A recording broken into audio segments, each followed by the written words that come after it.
بسم اللہ الرحمن الرحیم۔ ڈیئر اسٹوڈنٹس، السلام علیکم۔ کلاس فرسٹ ایئر اردو کا آج ہمارا پہلا لیکچر ہے، اور آج کے اس لیکچر میں ہم نے نظم حمد کا مطالعہ کرنا ہے۔ بیٹا نظم حمد امیر مینائی نے لکھی ہے، تو پہلے میں آپ کو امیر مینائی کے بارے میں بتاؤں گا کہ وہ کون تھے اور انہوں نے کیسا ادب تخلیق کیا، اور اس کی بعد نظم حمد کے ہم دو اشعار دیکھیں گے۔ تو بیٹا امیر مینائی نصیر الدین حیدر شاہ اودھ کے عہد میں لکھنؤ میں پیدا ہوئے۔ آپ کے والد کا نام مولوی کرم محمد تھا۔ آپ حضرت مخدوم شاہ مینا لکھنوی کی اولاد سے تھے، اس لیے آپ نے اپنے نام کے ساتھ لفظ مینائی کا اضافہ کیا۔ پرانے ادوار میں لوگ اپنے نام کے ساتھ اپنے علاقہ کی مناسبت سے یا اپنے بزرگوں کی مناسبت سے یا نسبتی لگا کے اپنے آپ کو مخصوص کراتے تھے۔ تو امیر مینائی نے بھی وہ شاہ مینا سے محبت کی وجہ سے اپنے نام کے ساتھ مینائی لکھا۔ امیر مینائی کا اصل نام وہ امیر احمد ہے۔ اچھا بیٹا، تو میں آپ کو شعری اصطلاحات اور ادبی اصطلاحات کلاس میں پڑھا چکا۔ آج ہم نے اپنے ٹیکسٹ بک کی نظم حمد کا آغاز کیا ہے۔ بیٹا نظم حمد میں سے مراد ہے کہ حصہ نظم میں سے ہم سے دو سوال امتحان میں پوچھے جا سکتے ہیں۔ ایک سوال اشعار کی تشریح کا ہے، اور دوسرا سوال وہ نظم کے خلاصے کا ہے۔ تو جہاں تک اشعار کی تشریح کا تعلق ہے، 10 نمبر کی تشریح آتی ہے، 2 شعر آتے ہیں، اور بیٹا کسی ایک ہی نظم میں سے وہ دونوں شعر آتے ہیں۔ تو لہٰذا نظم کے اشعار کی تشریح آپ نے اکٹھی کرنی ہے، چونکہ نظم ایک وحدت کا نام ہے۔ نظم کے پہلے شعر سے لے کے آخری شعر تک ایک ہی موضوع کو بیان کیا جا رہا ہوتا ہے، تو نظم کے اشعار کی تشریح بیٹا اکٹھی کرنی ہے، جبکہ غزل کے ہر شعر کی تشریح آپ نے الگ الگ کرنی ہے۔ تو تشریح میں بیٹا سب سے پہلے تو آپ نظم کا عنوان لکھیں گے، پھر شاعر کا نام لکھیں گے، اس کے بعد آپ تشریح۔ بیٹا تشریح کی سرخی دینے کے بعد، ہیڈنگز دینے کے بعد، آپ نے پہلے نظم کا ایک میں تعارف آپ کو لکھواؤں گا ہر نظم کا۔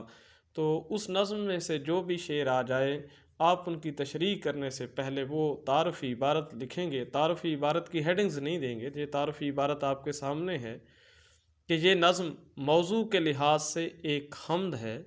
حمد ایسی نظم کو کہا جاتا ہے جس میں اللہ تعالیٰ کی تعریف کی گئی ہو یا اس کی صفات عالیہ بیان کی گئی ہوں۔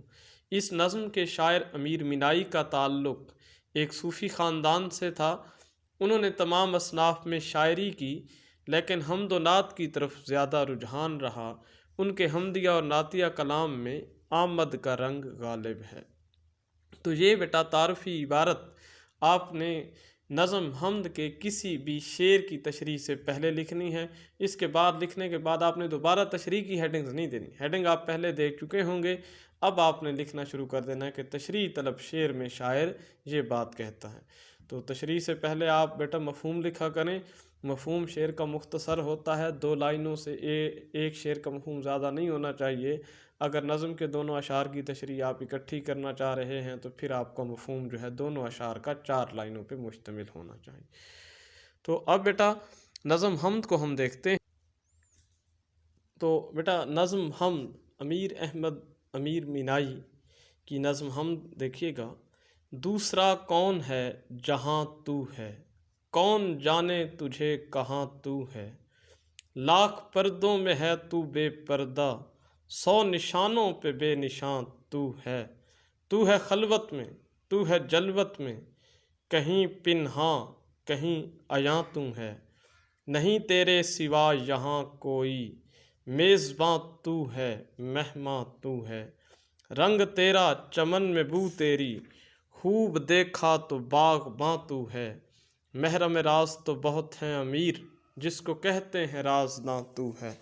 اب بیٹا پہلا شعر دیکھیے گا کہ دوسرا کون ہے جہاں تو ہے، کون جانے تجھے کہاں تو ہے۔ یہ پہلا شعر بیٹا مطلع کا ہے۔ آپ کو میں نے مطلع کی تعریف بتائی کہ ایسا نظم یا غزل کا پہلا شعر جس کے پہلے دونوں مصرے ہم قافیہ ہم ردیف ہوتے ہیں مطلع کہلاتے ہیں۔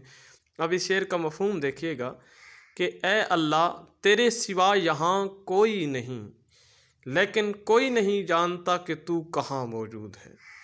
یہ نظم بیٹا موضوع کے لحاظ سے حمد ہے، اس میں اللہ تعالیٰ کی تعریف و ستائش بیان کی گئی ہے۔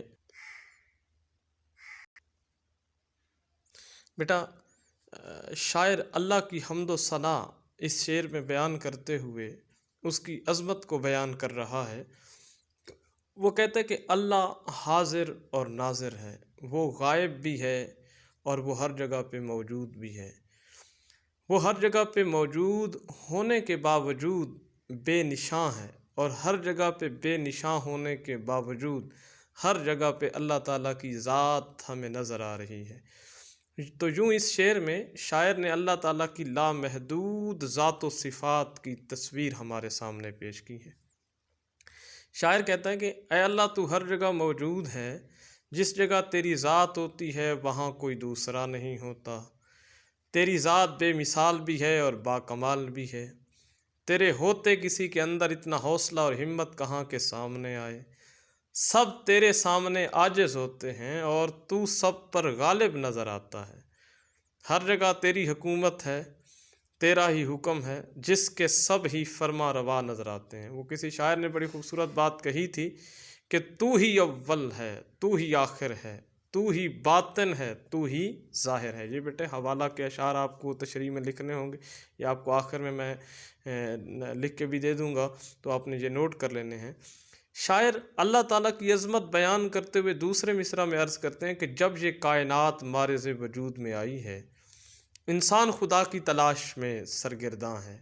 کوئی خدا کی تلاش میں جنگلوں کا مسافر بنتا ہے، تو کوئی مساجد کو اپنا مسکن بناتا ہے، تو کوئی اللہ تعالیٰ کی ذات کے بارے میں جاننے کے لیے جو ہے وہ مختلف منازل پہ جاتا ہے، لیکن اللہ آج تک اس کائنات پہ بظاہر کسی کو ملا ہی نہیں ہے۔ اور اللہ تعالیٰ انسان کی شہرک سے بھی زیادہ قریب ہے، کیونکہ خود مالک رب ذوالجلال فرماتے ہیں کہ بے شک میں تمہاری شہرک سے بھی قریب ہوں۔ اس شعر میں بنیادی طور پہ شاعر ہمیں یہ پیغام دے رہے ہیں کہ اللہ تعالیٰ کی ذات ہر کہیں پائی جاتی ہے، لیکن اللہ تعالیٰ کو آج تک کوئی پا نہیں سکا۔ اس کی تلاش کا سلسلہ جاری ہے، جو قیامت تک بیٹا جاری رہے گا، اور یہ تلاش کبھی ختم نہیں ہوگی۔ وہ بیدم شاہ وارسی نے ایک بڑی خوبصورت بات کہی تھی کہ ذرے ذرے میں عیاں ہونے کے بعد آج تک راز حقیقت راز ہے۔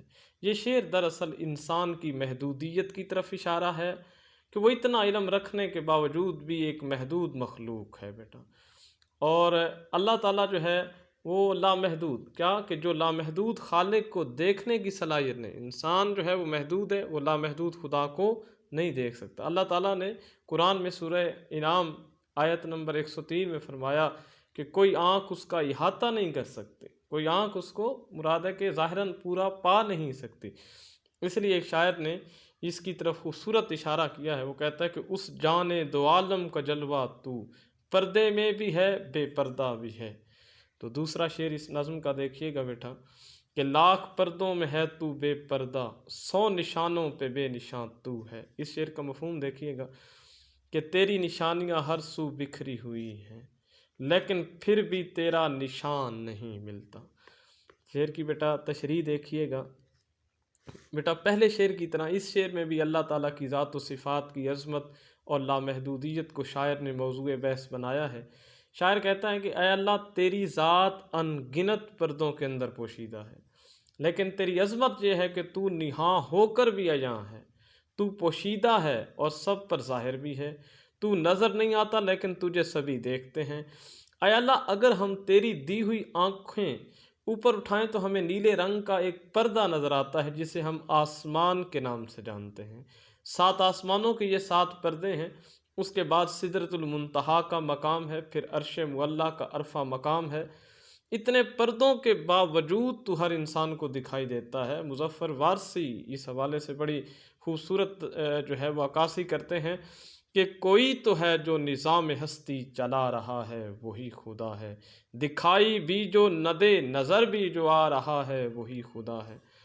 اس شعر کے دوسرے مصرعے میں شاعر اللہ کی عظمت کا ایک اور پہلو بیان کرتا ہے وہ اللہ کو مخاطب کرتے ہوئے اس بات کا اعتراف کرتا ہے کہ جب ہم اس کائنات پر غور کرتے ہیں تو ہمیں تیری قدرت کے بے شمار نشان ملتے ہیں۔ ہم دیکھتے ہیں کہ چاند تاروں کا خالق تو ہے، زمین سے بیج کو زندگی دینے والا تو ہے، درختوں پر پھلوں کو سجانے والا تو ہے، پھولوں کو خوبصورتی اور خوشبو عطا کرنے والا تو ہے۔ تیری ان گنت نشانیاں ہیں جو تیرے ہونے کا پتہ دیتی ہیں۔ خواجہ میر درد جو کہ تصوف کی دنیا کا سرخیل اول ہے، تصوف کی دنیا کا بہت ہی باکمال اور سب سے اعلیٰ شاعر ہے، اس نے بڑی خوبصورت بات اس حوالے سے کہی کہ جگ میں آ کر ادھر ادھر دیکھا، تو ہی آیا نظر جدھر دیکھا۔ اللہ تعالیٰ نے بیٹا قرآن حکیم میں جگہ جگہ کائنات کے مظاہر اور انسان کو اپنی نشانیاں قرار دیا ہے۔